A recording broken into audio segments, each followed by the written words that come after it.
Hello guys, welcome to KSY கற்றல் உலகம். இன்னைக்கு நம்ம என்ன பார்க்க போகிறோம்னா 10th சமூக அறிவியல் புக்கில் தமிழ்நாட்டின் சமூக மாற்றங்கள் அப்படிங்கிறதுலேருந்து முக்கியமான கொஸ்டின்ஸ் பார்க்கலாம்.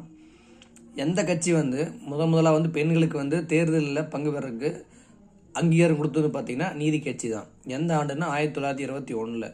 அவங்க ஆட்சிக்கு 1920. அடுத்த வருஷம் என்ன பண்ணுறாங்க, அவங்க அங்கீகாரம் தர்றாங்க. இப்போ இந்த அங்கீகாரத்தை பயன்படுத்தி தான் 1926 முத்துலட்சுமி அம்மையார் முதல் பெண் சட்டமன்ற உறுப்பினர் மாறுறாங்க. ஓகேங்களா. இப்போ இதே வருஷம் பார்த்தீங்கன்னா 1926 இந்து சமய அறநிலை சட்டம் உருவாக்கியிருப்பாங்க, நீதி கட்சியில் உருவாக்கியிருப்பாங்க.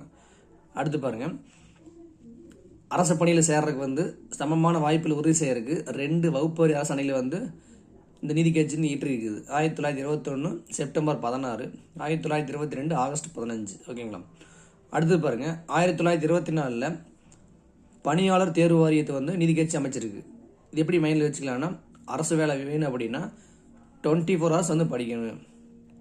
அடுத்தது இந்த முறையை பின்பற்றினுன்றாங்கன்னா பிரிட்டிஷ் 1929 இந்த நேம் சேஞ்ச் பண்ணுறாங்க. என்னென்னு மாற்றுறாங்கன்னா பொது பணியாளர் தேர்வாணையன்னு மாற்றுறாங்க. ஓகேங்களா.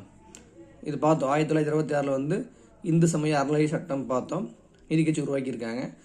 இப்போ எப்படி வச்சுக்கலாம்னா, லாஸ்ட்டில் 6 முடியுதுங்களா, அப்போ ஆற்று பக்கத்தில் கோயில் இருக்குது, இப்படி மைண்டில் வச்சுங்க. ஆற்று பக்கத்தில் கோயில் இருக்குது. அடுத்து ஒட்டையனூர் இருப்பார் பெரியார். பல மாதம் வீட்டை விட்டு வெளியே போயிருப்பாங்க. எங்கே போய் தங்கியிருப்பாங்கன்னா வாரணாசியில். அங்கே என்ன பண்ணியிருப்பாங்கன்னா சமயம் சார்ந்த மையங்களை தங்கியிருப்பாங்க அப்படிங்கிறாங்க. சரிங்களா. அதேமாதிரி ஈரோட்டில் நகரசபை பதவிக்கு 1918-19 அந்த பதவி வகிச்சிருக்காங்க. 18-19 பதவி வகிச்சிருக்காங்க. 1925 அவர் காங்கிரஸ் விட்டு வெளியே சுயமரியாதை இயக்கத்தை தொடங்குறாரு. எந்த மாநாட்டை வெளியே வர்றாருன்னா காஞ்சிபுரம் மாநாட்டில் என்ன பண்ணுறாருன்னா காங்கிரஸ் விட்டு வெளியே வர்றாரு. 1925 சுயமரியாதை இயக்க தொடங்குறாரு. அவருடைய இதழ்கள் பார்த்தீங்கன்னா குடியரசு 1925, ரிவோல்ட் 1928, புரட்சி 1933, பகுத்தறிவு 1934, விடுதலை 1935. ஓகேங்களா. இந்த சுயமரியாதை இயக்கத்தோட அதிகாரப்பூர்வ செய்தித்தாள் குடியரசு. இவர் எந்த புனைப்பெயரை கற்று எழுதியிருக்கான்னு பார்த்தீங்கன்னா சித்திரபுத்திரன்.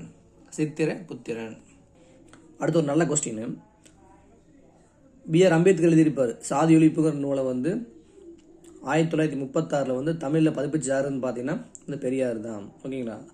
அந்த அம்பேத்கர் எழுதின டாபிக் பார்த்தீங்கன்னா சாதி ஒழிப்பு அப்படின்ட்டு. சரிங்களா. அதே மாதிரி வாழ்க்கை துணை அப்படிங்கிற வார்த்தையை பயன்படுத்த வேண்டும் சொன்னதாருன்னா பெரியார் தான். பெரியார் எழுதிய மிக முக்கியமான நூல் பார்த்தீங்கன்னா பெண் ஏன் அடிமையானால் அப்படிங்கிற நூல் எழுதுறது பெரியார் தான். சரிங்களா.